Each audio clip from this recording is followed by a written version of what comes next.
Hey everybody, welcome to today's vlog. My name is Mandy Meehan and I am a functional nutritionist. My new credentials are actually functional nutritional therapy practitioner, and that's just really a mouthful, so saying functional nutritionist today. Here on my channel, I make all kinds of videos about nutrition, obviously, but also a lot about chronic invisible illness. As I have personal experience, I've been healing from that, and that's actually why I started my YouTube channel. I also talk a lot about choosing safer, non-toxic products. I talk about my faith and a whole lot of other things in between. If you're new, thanks for joining, and I hope you enjoyed the video. I am super excited because today we're talking about a topic that is highly requested, and I've been telling you guys for a while that I'm gonna cover this, so today is the day that we're talking about red meat. A lot of you guys would know if you watch my videos that I am a fan of red meat. I eat it pretty much daily. I recommend it to my clients. But the reason I want to dive more into this is because there's a lot there. This is a very confusing subject. I know for me, there were times in the past where I was really confused. I heard so many different things and I didn't know how to make sense of all of it. And so now I've done a ton of research, and I'm excited to share with you. Now, the topic of red meat is very controversial, and I'm sure pretty much all of us know this. So on one hand, you hear from the media, you hear different practitioners talking about this, that red meat is linked to cancer. Red meat can cause diabetes. Red meat is linked to obesity and heart disease. All these scary things. And on another hand, you hear people saying, none of that's true. Not confusing at all. It's interesting, recently, this has been something that people have been talking a lot about. There's this really big systematic review that came out, and a lot of media outlets were covering it, and they're saying, hey, red meat may not actually be nearly as bad as we thought. It may actually be pretty good, pretty healthy, you know, a good part of your diet. And then at the same time, we have this big documentary coming out on Netflix called Game Changers. I got to watch it last week, and that whole film is all about, really it's about athletes and how they function eating more of a plant-based diet and not eating meat. They're really encouraging that you, at the very least, minimize your meat consumption, and at the very most, go fully vegan. Side note, this topic is quite similar to the topic of veganism in certain ways, and I have done a video on veganism and why I'm personally not vegan and why I don't recommend it to my clients. So if you haven't seen that and you're interested, I will link it in the description, or you can search it, you can find it however you want.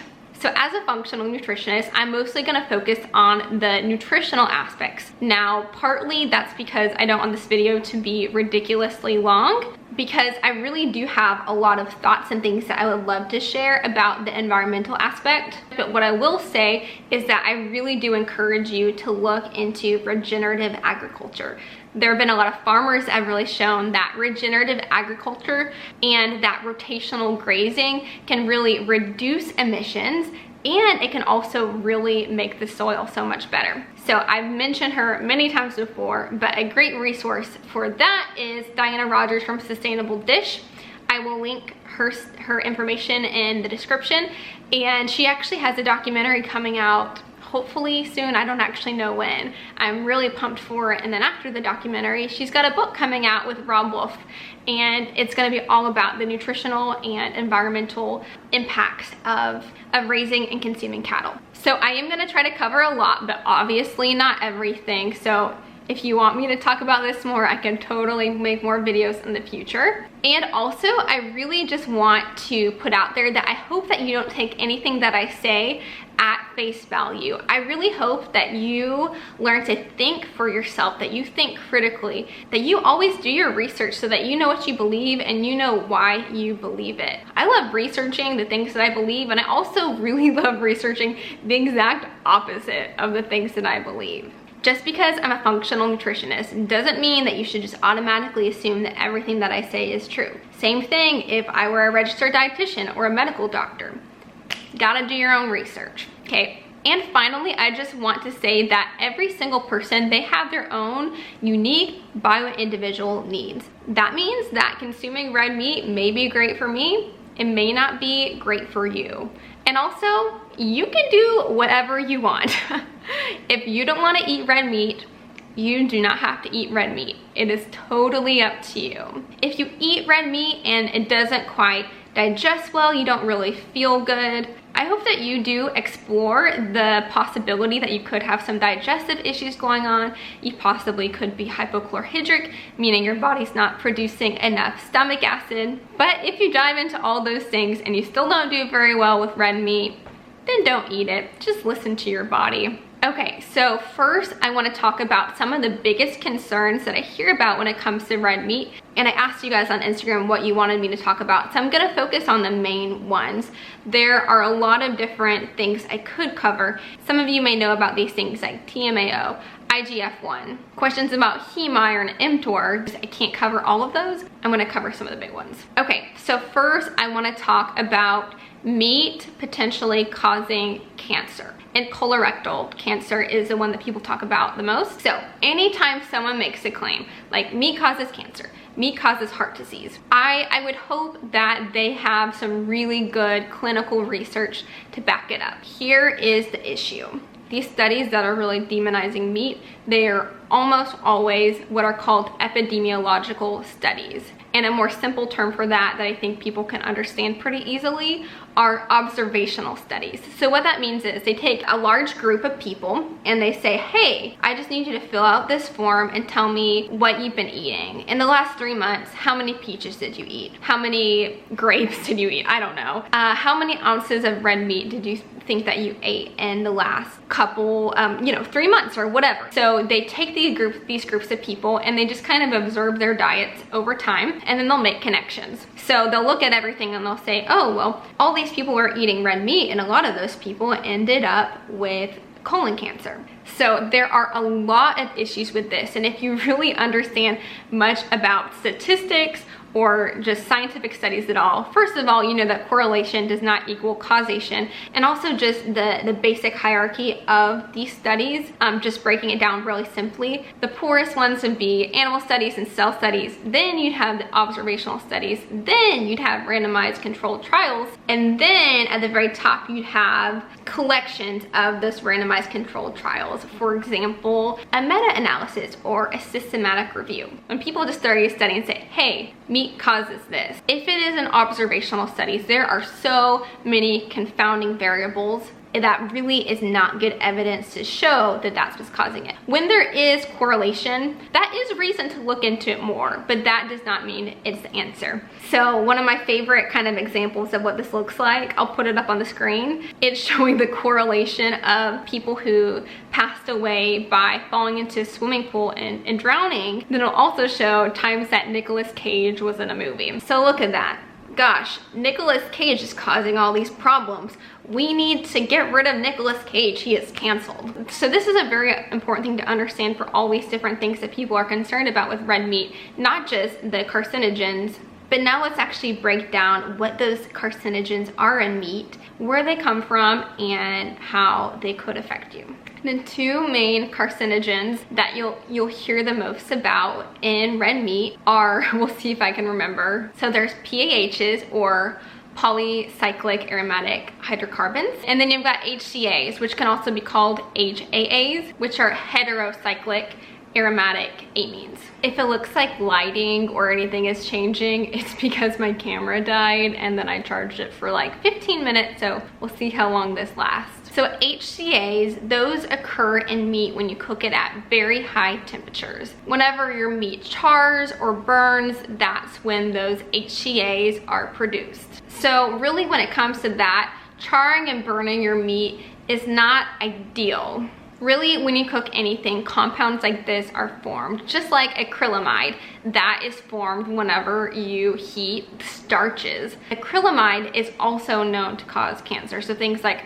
potato chips, French fries, toast, all those things where you get those nice golden crispy glow on them. So in general, all across the board, that's probably something to be a little bit careful about. So there is a lot more for us to understand there, but we do know that that compound is formed when you cook it at high temperatures. So if you have some nice medium rare steak, you should be good to go. Also, foods like broccoli, Actually, mustard, I believe mustard seed, and rosemary are really great at protecting against the potential harms if you were to eat some more charred meat with those HCAs on it. This is why people like Dave Asprey, if you read his book, he is all about cooking things at lower temperatures, low and slow, like for any types of food, not just meat. Okay, the other compound, the PAHs, this one's really interesting because it's mostly found in the air from things like cigarette smoke,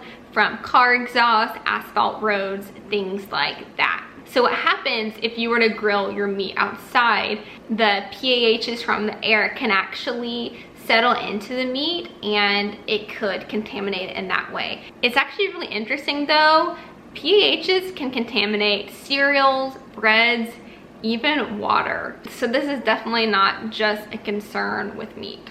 So aside from the observational studies, if you just look at these two carcinogens, you can kind of see pretty easily how to avoid them. So of course, saturated fat is one that people talk a lot about, and I don't want to cover that too much in this video because I have a whole other video talking all about that, and that's my video that is all about fats. Highly recommend that one. And also the book, The Big Fat Surprise by Nina Teicholz. That is a great one on that subject as well. But I do want to touch on cholesterol. Thankfully, dietary cholesterol is less demonized, it seems like nowadays, but still there are a lot of misconceptions about it. So one thing I really just want to put out there, I still hear people saying, don't eat cholesterol because it will clog your arteries. That is not how it works. So a lot of people don't realize that cholesterol, first of all, cholesterol is what your hormones are made up of. It's pretty important. Cholesterol is also an antioxidant. When you're blaming things like heart disease on cholesterol, that's truly like blaming fires on firefighters just because they were at the scene of the fire. Cholesterol, it's working to protect. And heart disease really is rooted so much more in just processed foods in general, especially industrial seed oils, those super inflammatory oils like canola oil, safflower oil, cottonseed oil, soybean oil. They are literally everywhere. Pretty much every restaurant uses it, and they're incredibly inflammatory to the cell. And I do believe I have some research I can link on that connection to heart disease. Chemical toxicity is also a big contributor to heart disease as well. I'm not going to talk too much more about these things that people are questioning and concerned about in red meat. I can cover more if you'd like to, things like TMAO and IGF-1 and mTOR. That could be a future video. So really at the end of the day, when you're looking into all these different aspects, it's just important that you understand observational studies, how they show correlation, and it's very, very, very hard and rare to show causation in that aspect. That's really not the purpose of it. The purpose of it is not showing causation. Randomized controlled trials are great for that. So with all that said, let's talk about what a nutritional powerhouse red meat is. I just realized my phone and my blue light blocking glasses were hanging out over there. So red meat is incredibly nutrient dense. So really in this section, I am talking about beef more than anything, just because that's one of the most common types of red meat that we consume. I also really like lamb, I like bison and buffalo. Those are actually two different things, but they're really similar. We actually eat a lot of buffalo in our family, believe it or not. So when I'm talking about nutrients, I'm mostly talking about that, but the profiles are very similar across the board on these different types of animal foods. Also, it is very important to talk about the difference between grain-fed and grass-fed animals. And also I mentioned regenerative farming earlier. That is also really ideal when you look at the type of meat you're going to consume. So I've said this before, but from an environmental and ethical and nutritional standpoint, CAFOs or confined animal feeding operations are terrible. I do not condone that. In our family, we only eat meat that's humanely raised. We get a lot from our friends at Prairie Creek Farm. Love you guys, and I'm praying for you with this situation right now. I don't know if they'll see that, but I just had to say that. We also get meat from Butcher Box and some from our local natural grocers. So conventional red meat does have a lot of benefits. What's actually great about it is that for at least some point of its life, the cow's life, it would have been fed grass at some point. The vast majority of beef is fed grain, and then even though it might say it's grass-fed, it may be grain finished. Unless it says grass finished or 100% grass-fed, then you don't actually know, or unless you've talked to the farmer. So I'm not gonna cover everything, but red meat has a lot of really highly absorbable nutrients. Bioavailability of nutrients is huge. Just because you see nutrients on paper on your nutrition facts doesn't mean that your body's actually absorbing it. And meat is very easily digested, assuming that you have adequate levels of hydrochloric acid, stomach acid, and things like pepsin, protease, lipase, etc. Red meat is a great source of B12, all of the essential amino acids, stearic acid, that's really awesome for your mitochondrial health. Zinc is amazing for your digestion and immune function. EPA and DHA, vitamin D, vitamin K2. Vitamin K2 is very, very hard to get in plant foods. The only one that I know of is natto, which is a fermented soy product. It's actually really rich in minerals like magnesium, manganese, phosphorus, nickel, copper, cobalt, selenium. I'm trying to think of all the minerals. Oh, and I don't think I said heme iron. Heme iron is awesome. Heme iron is a very absorbable form of iron. And what's actually really cool, if you just even eat a little bit of meat, you're able to absorb the non-heme iron much better. Same with zinc. Most all of us do not get enough zinc in our diet. And even just a little bit of zinc from animal foods will help you absorb zinc from all sources much better. I think it's really cool how that works. Okay, and this point I think is really interesting too. When I first learned this a few years ago, it really just blew my mind that red meat is actually way more nutrient dense than chicken. Chicken's still great. I had a really great pasture-raised chicken thigh from Prairie Creek Farms for lunch today, and it was amazing. But beef actually has way higher levels of so many nutrients than chicken does. Chicken really can only beat it out when it comes to vitamin B3. So like I said, chicken is great, but chicken is not this like superior thing to beef. Personally, I like to eat more beef typically than I do chicken, and I digest beef better and feel a lot better when I eat it too. And it's so much easier to find high quality beef products, so much cheaper than it is to find really great quality organic pasture-raised chicken. An organic pasture-raised chicken is about $30. I think it's really interesting that chicken is so common now. Everybody eats lots and lots of chicken, pretty much. And chicken used to be really like a luxury. It was this really special occasion food. Because when chickens were properly raised, it wasn't $2 a pound like it is now. This is why during President Herbert Hoover's campaign, there is that whole saying about having a chicken in every pot. That's because it was a sign of prosperity. Again, it's not bashing chicken, but it's just to show you that for a really long time, red meat has been more of the staple. So my camera is about to die for like the third time, so I'm actually just gonna end the video later. And I know you guys were asking some really specific questions on Instagram. I'll maybe just address a couple of those quick questions, and then that will be the end.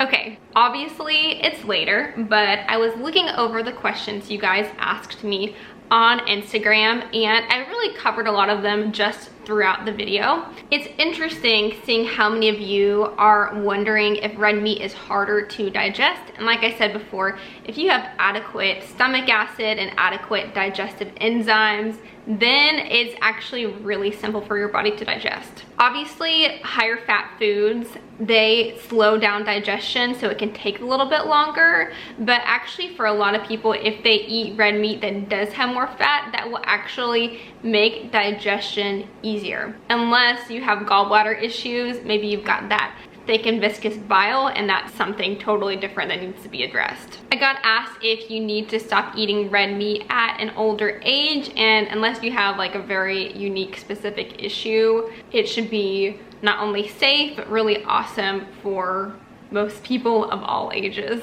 I got asked if eating red meat could be contributing to acne. It potentially could be if you're eating just conventional factory farmed meat, just because of the growth hormones, also just the GMO crops that are fed to those cattle. Like I said before, I don't support factory farming. 100% grass-fed and finished is significantly better. But really, if you've got acne, you probably need to work on your digestion in general. So I'll just wrap up here. Thank you guys so much for watching the video. I would love to hear from you. Is there something that you learned that you've never heard before? Is there some really fun fact about red meat or some awesome nutritional benefit that I didn't mention that you want to share below? And I know there's going to be plenty of you out there that disagree with this, and that is totally okay. Like I said, do what you want with your life. I just ask that you be kind in the comments. I'd love to hear your thoughts and hear your opinion. If you choose to be unnecessarily rude, I may just laugh and think it's funny, or I may delete your comment, so also just keep that in mind.